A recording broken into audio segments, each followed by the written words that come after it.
What's going on, everybody? Hope everyone is doing well. I do apologize for not having a video out for you guys. I've just been dealing with a lot, ranging from, my body hurting to my medication having some type of, what's the word I'm looking for? Side effect. So, yeah, it's put me out a few days, but I'm back and I'm going to be doing a movie review for the film Dudes. This stars Jon Cryer. Was released in 1987. I do have the IMDb page up, so I don't mess anything up in the way of who's in the film and the characters' names. But like I said, it stars Jon Cryer. You also have Daniel Roebuck, who I believe is in the Munsters, Rob Zombie's The Munsters.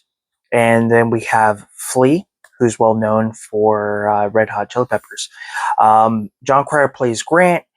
Daniel Roebuck plays Biscuit, and Flea plays Milo. It's about three friends that decide to go, they live in New York, and they decide to go to California. And while they're, pretty much stopped camping, this gang of, rednecks end up, causing issues and, basically robs them. And of course, like a lot of the movies out there, when you see, this group, this gang of some sort, there's always going to be those two members that, do have a conscience. And that's what we kind of see with this. There's two individuals who, try to tell their leader, this is going way too far, and we're just here to rough them up a little bit. It was just mostly just trying to give them a hard time, maybe rob them and move on, but that wasn't the case. And while all of this is going, they basically, try to escape.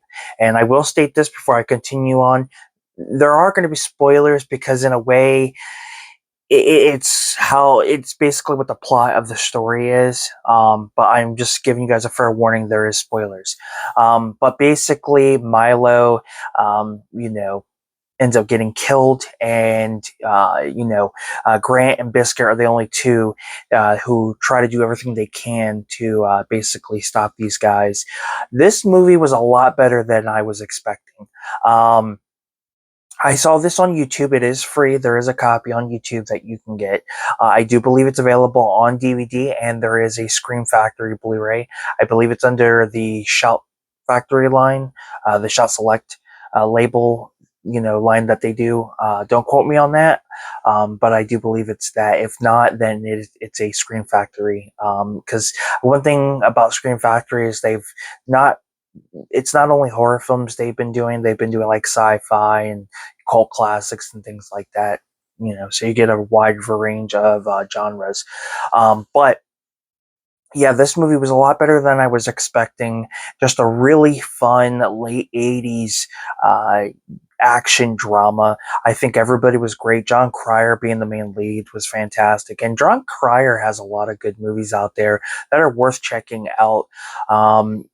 He's been well known to play some of the, supporting characters, but for him to be a lead, I think he does really, really well. And in this, I thought the chemistry between him, Flea, and Daniel Roebuck was really, really good. I feel like you could relate to the characters in some way. Now, my first thought was I thought it was going to be Daniel Roebuck's character, Biscuit, who basically is the one that gets killed in the film, but it wasn't. It was Flea. And then, Biscuit's kind of, he just wants to go to California. He doesn't want to get involved in anything, but Grant is kind of like, no, we need to. This is not right. We just can't let them get away with taking killing our friend like that. So that's pretty much, it's kind of, in a way, it's a comedy revenge type of film. It's got the action, it's got the drama, so I do like it. I think it blends in really, really well.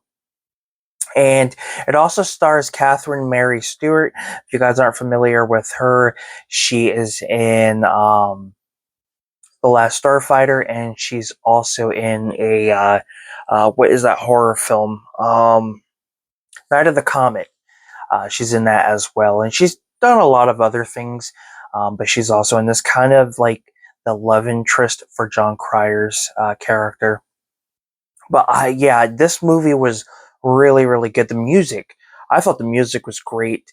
If you're, a fan of rock, then it's definitely up your alley because that's what you get. You get some rock here and there, which I thought was really good. Um, but all in all, I just think it's a fun movie. It's got a mixture of different genres, and it blends very well. I feel like there's never a dull moment in this film. And, looking back at a lot of films in the 80s, there are films that, can drag from time to time, whether that's the middle dragging or, getting close to the end of the film, like the third half. But all in all, I think everything worked out really, really well. And it's always great to watch films that came out in the 80s, seeing what the scenery was like back then, knowing that it no longer exists.